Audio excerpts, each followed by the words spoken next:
Welcome to Advisicon Academy training. Advisicon is a group of authors, teachers, consultants, and technologists who are passionate about helping organizations maximize productivity by leveraging the Microsoft technology experience. We have over 25 years of expertise helping teams build efficiency utilizing great project management methodology. So stay tuned for some dynamic training. Okay, so today we're talking about how to create customer experience or CX that converts. So thank you for giving me the opportunity to be on here and talk about a topic that I'm so passionate about. So thank you. Wanted to start intro myself a little bit. My name's Tim Hoskins. I'm the owner of Uplift CX. The CX again stands for customer experience. I have a pretty diverse background. I've been a designer, a project manager, led technology. So it's a pretty diverse background, and it's given me a lot of insights over the years on customer experience and how to make that better. I specialize in building and designing websites, e-commerce stores, and apps like mobile apps. So bringing in those different design and PM and tech backgrounds and mixing it in with kind of the digital world has been really eye-opening for me. And the last point is just one of the unique things I bring to the table with my clients is a real CX focus. So instead of just looking at how do we make things look better or function well, it's really about how do we create a holistic experience that customers are going to love. So as I mentioned, my company is called Uplift CX, all about elevating the customer experience. And it's really exciting because every day I get to wake up and help businesses do something that's really important to them and really challenging for them, which is creating these experiences that their customers really love. And so that's really exciting for me and very fulfilling work. I've had a chance to work with a lot of different brands across the world, actually. So a lot of them here in the local Pacific Northwest, but all of them have something in common, which is trying to create that experience for their customers that really helps them stand apart. And a lot of my clients come to me with, issues of wonky user interfaces or confusing websites or just difficult to use e-commerce stores. And it can be everything down to like nuanced things like the color or the fonts that they use on their website design. And so they come to me with these challenges and we work together to really identify where our customers frustrated and then create solutions for them that really elevate that customer experience to the next level. So that's a little bit about me. And so what I wanted to talk about today with these customer experiences that convert is really just set the stage with a couple things here. And the first one is I really do believe we live in what I call an experience-centric economy. And this is really, in this day and age, it's about experiences with all sorts of things. And I'm speaking mainly from a digital background. But what's really interesting is we all have something in common, which is this desire to have really great experiences in life. And this can be everything from, wanting to have a great dinner at a restaurant or even your morning coffee, just having a great experience with those things or a time with friends. But it also goes into the digital world where we want an experience that's really easy to buy those great looking shoes that we get, or easy and enjoyable to text our friends and a positive experience doing those things. And businesses are going to live based on the customers, which is why I say that we're in this economy that's really experience centric. And part of like what I just mentioned is, us as people, we really expect a polished experience. So we want it to work great, we want it to be intuitive, but I think more often than not, what we want is a polished experience. So as an example, go into that restaurant that you want to have that great experience, you want every kind of touch point that you have there to be really exceptional. As soon as you walk in the door, from their interactions with the server to sitting down at your table, down to details to the menu and the service that you get, and of course the food that you receive. So it's really about expecting this polished experience from beginning to end. And I really believe that businesses can thrive by giving people a really great experience. And this kind of just summarizes a lot of what we just talked about. But going back to that experience-centric economy, businesses are going to thrive or die based on the experience they give people, especially with things like Yelp and Facebook and other platforms like that, where it's so easy to get a negative review or people complaining to other folks. It can really be detrimental to the success of a business. And so it's really important that we create these experiences that convert. Now, what's really interesting, when you have a good experience, whether this again is in the real world with a restaurant or in the digital world with a website, people are going to become more loyal, which means that they're going to stay with you as a customer longer, kind of through thick and thin. They'll be more committed. They're going to share more, which can be a positive Yelp review, or it could be in the real world, it could be a referral that someone gives, and then you get a new client through that. And then they're gonna spend more with you. So over time, they're gonna invest more money in your product or your service. So it's really important that we create these experiences that convert, because it creates this stronger relationship with our customers over time. So my challenge to us and myself is to really create these experiences that people actually love. So again, going beyond just, does that make sense or is it intuitive, but really trying to figure out what are customers going to love about the experiences we create, and let's focus on creating that.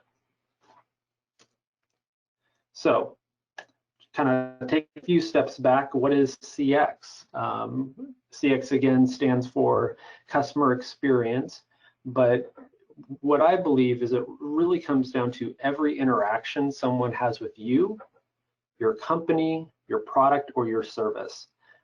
So it's not just the marketing that someone does, it's not just the packaging that you have in your product, it's not just the sales brochure that someone reads.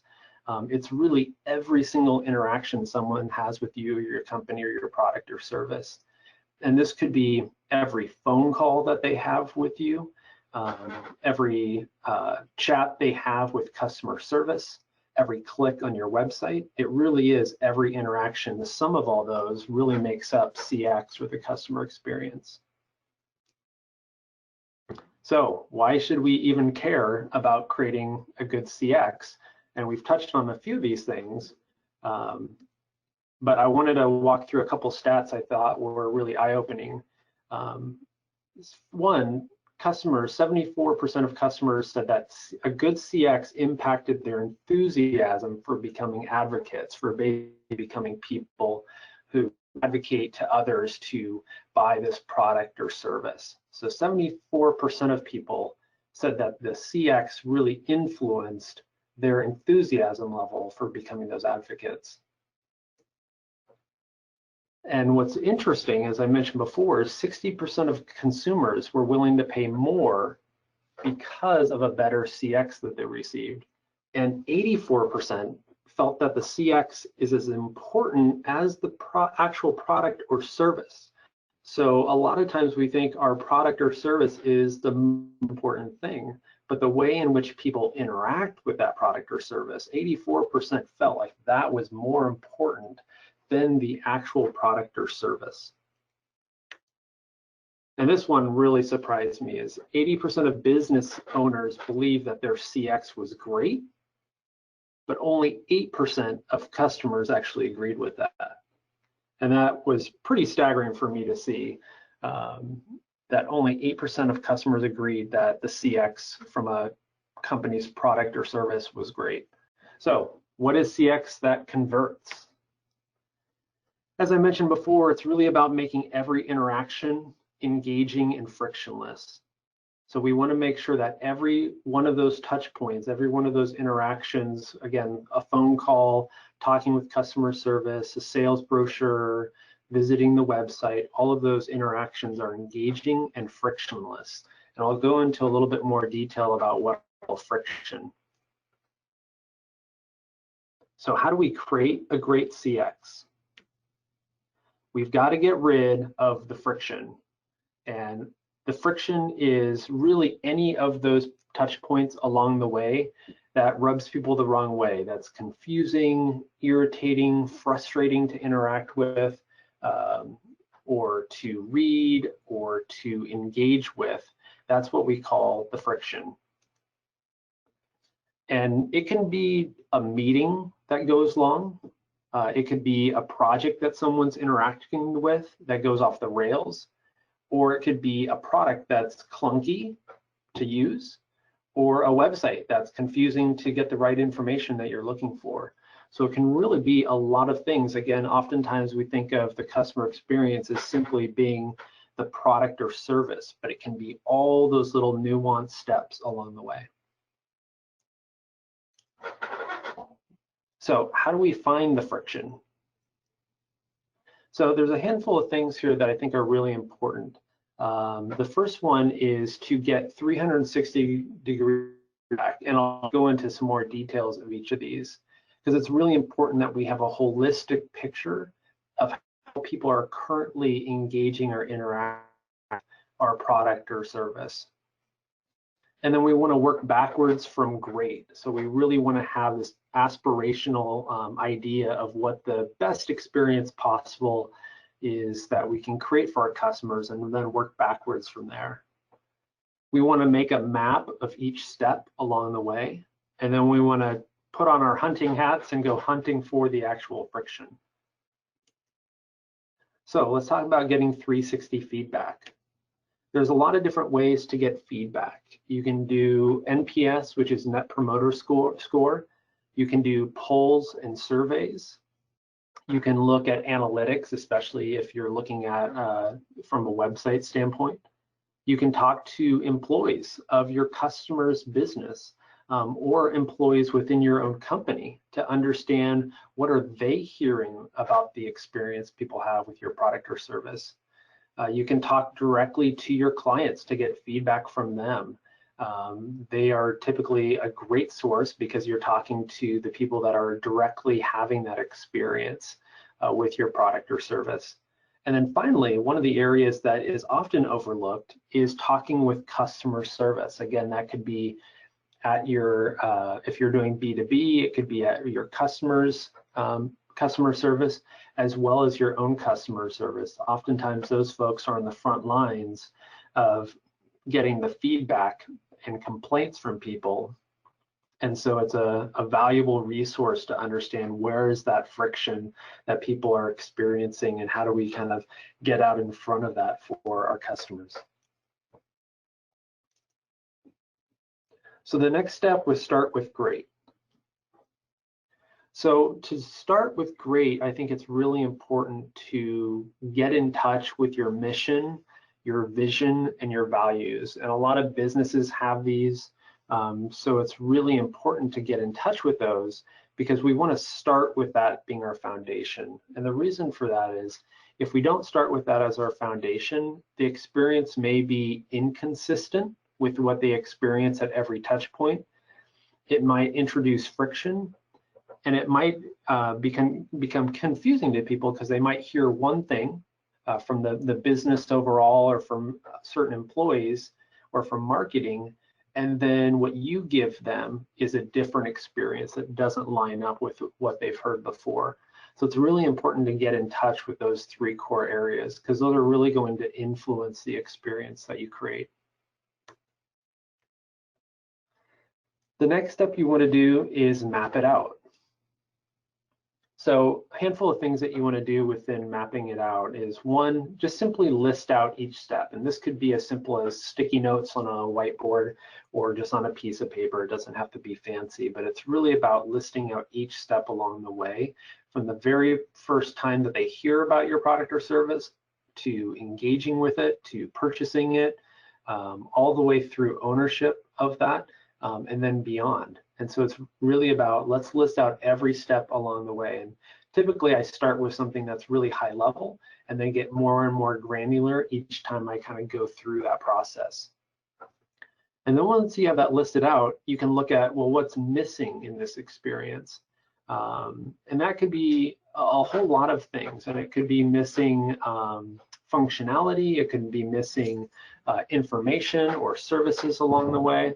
And so it's really important to look at what's missing. And one of the things that I recommend doing is, at this point, looking at your competition could be a good resource, because you can look at what they're doing and oftentimes identify things that either they're missing in their process, which could influence yours, or things that they're currently doing that you're not, which could inform the experience that you're trying to create. And then you can look at, well, what can I actually remove from this process? It's really about trying to simplify things as much as possible. So it's important that we look at where is there too much confusion or too many steps in this process that might create confusion or frustration or that friction that I talked about. So it's really about, how do we simplify this down to the most basic steps that still creates a great experience for people. And then finally, what do people actually want?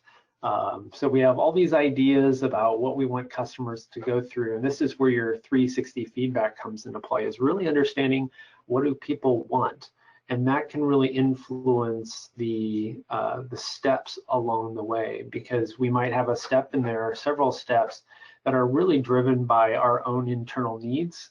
As an example, someone in marketing says, hey, we need to do X, Y, and Z. Someone in operations says, we need to do A, B, C. And we can really start looking at, well, what do people want with our product or service? And that might help reduce some of those additional steps or influence them into a different direction. I wanted to show this. This is what we call a customer journey map, and this is the kind of the more basic form. You can get a little bit more elaborate than this, but in this format, we can see across the top we have 5 different steps, and so these would be the 5 steps of your experience with your product or your service. And then on the left, we ask a handful of questions. The first one is, at this step, what is the customer thinking or feeling? And this is really important, as we just talked about, to identify at this step what's actually going through their mind. And the second question is, what is the customer's action at this step? What are they doing? What are they trying to achieve? The next question is, what is the customer's touch point with the business? You know, what exactly are they doing? What are they experiencing at this stage? And then the next step is, what do we want to change about this step? This kind of goes back to some of those other points that I had just made in identifying what those steps are, and then what maybe what's missing, and what do we want to actually change about this step in the process. And then the next piece, which is really important, this is where it's important to get buy-in from other stakeholders, is how and or why will we make this change to the experience. And this is usually a pretty big project in and of itself, or it can be, but it's a really critical question to answer because it directly influences what's possible in your organization. Step is hunting for the friction. One of the exercises I really love doing is called Start, Stop, Continue. And what this does is you can look at your product or your service or a process and go, what about this process or this product am I not doing yet that I need to start doing? What am I doing currently that just simply doesn't work, that's causing some of that friction? I need to stop doing those things. And what am I doing pretty well that I should continue doing? And again, you could just draw 3 columns on a whiteboard and use sticky notes to mark these up. And this can be things that is great to get input from those different departments to get their input on what that experience is like. Again, customer service might have a completely different picture than what marketing does. So it's really critical at this stage to get that feedback from other people and process the 360 feedback we talked about earlier. Again, you can look at what others are doing, competitors, employees, co-workers, how people are actually interacting with the product. is really important here because it leads us to our next point, what's irritating. How are people engaging with this and what's frustrating for them as they engage with our website, our product, our service, this process. So all those three questions are really helpful in identifying where there is friction and what that is. And then you can use that customer journey map that we previously looked at to identify, well, what are we going to do about this and how does it fit within our overall customer experience? So what does this look like? So it's going to look different for everybody. Because if you have a product, a process, a service, it's going to kind of translate differently for each of those. But kind of the core processes we just went through are really going to help across the board. But a couple things do stand out that I feel are really consistent with these experiences, regardless of kind of the format that you're going for.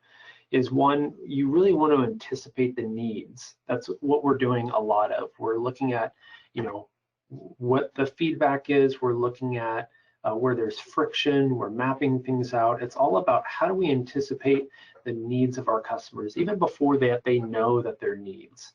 And the next step is really looking at how do we keep that consistent experience, as we talked about at the very beginning, is that we as people really want consistency in the quality of the experience. And so it's important to look at that journey that you just created, that you mapped out each of those steps, and look at what is the quality of the experience when they first see our commercial on TV, or they first visit our homepage, or they first talk to sales about our product or service. And then what is the next step? And what is the next step? And are we being consistent in what we're saying, how we're saying it, in the quality of the design of it? It's really important to make that consistency, because us as humans, we can easily detect where something not consistent. We may not know exactly what the problem is, but it's really easy for us to detect inconsistencies. So it's important that we keep it consistent at every touch point along the way. The next step is really about making it easy. We talked about making it simple for folks, but we want to make it easy for people to understand, both engaging with the product and the service, but also understanding what their relationship is to that. Where are they in that process? What is it like to engage with this product? It's really about making that easy, and easy for people to understand and easy for people to engage with it. And then finally, I think it's really important that you test your experience that you just designed. Again, we got the feedback, we mapped things out every step of the way, but you want to start testing this process. Use your customers as guinea pigs, use other employees, walk people through it to get their feedback and continue to iterate on that experience over time. So we want to anticipate the needs, we want to keep it consistent across the board. We want to make it easy and approachable for people, and we want to test and iterate over time. So my challenge to us all, let's create experiences people truly love. I hope that walking through this material has really helped everybody kind of understand what it's like to create those experiences that hurt and that people really love, and that you will resources through this process. And that's everything I wanted to talk about. Thanks, Tim. I do have some follow-up questions for you. Sure. So for people who are interested in CX but don't necessarily have a website, how can they utilize this in their customer-facing emails? That's a good question. I think a lot of the same steps apply in terms of getting that 360 feedback. You could easily do like a survey to customers based on the emails that they're receiving from a content standpoint, like what are we saying to them? Is the frequency enough, or maybe it's too much? Is it relevant information to them? So getting some of that customer feedback would be really helpful. You can look at the analytics again to see how are people actually engaging with our emails, the open rates and click-through rates. And I think from a just overall messaging, getting back to the kind of mission values of the organization go, is what we're talking about reinforcing what we're actually communicating to people in a consistent, ongoing way. Does that help answer that question? Yeah, that's great. Another one here. What is the difference between CX and UX? Oh, that's a hot topic. I would say that the way, I wish I had a diagram for this, but CX is the containing circle. And within inside the CX circle is customer service as well as user experience. Because I would give the example, like the user experience could be picking up the product and interacting with it, where the customer experience, that plus every other interaction that they had, like taking the product out of the packaging to buying the product on the website. All of the steps are the customer experience, whereas UX is engaging with that specific experience in that specific time. So like the website as an example, user experience could be their user experience with logging into your website. Whereas customer experience would be the whole entire website, the emails that they receive, all of the engagement that they have with you online. Great, thank you so much. And Yeah. to finish this off, I would just ask that you share how we can get in touch with you if we want to engage further, maybe some socials. Yeah, well, you can find me on LinkedIn as well as at my website, upliftcx.com. You can also reach me directly via email at tim@upliftcx.com. Great. Thank you, Tim. Yeah, you're welcome.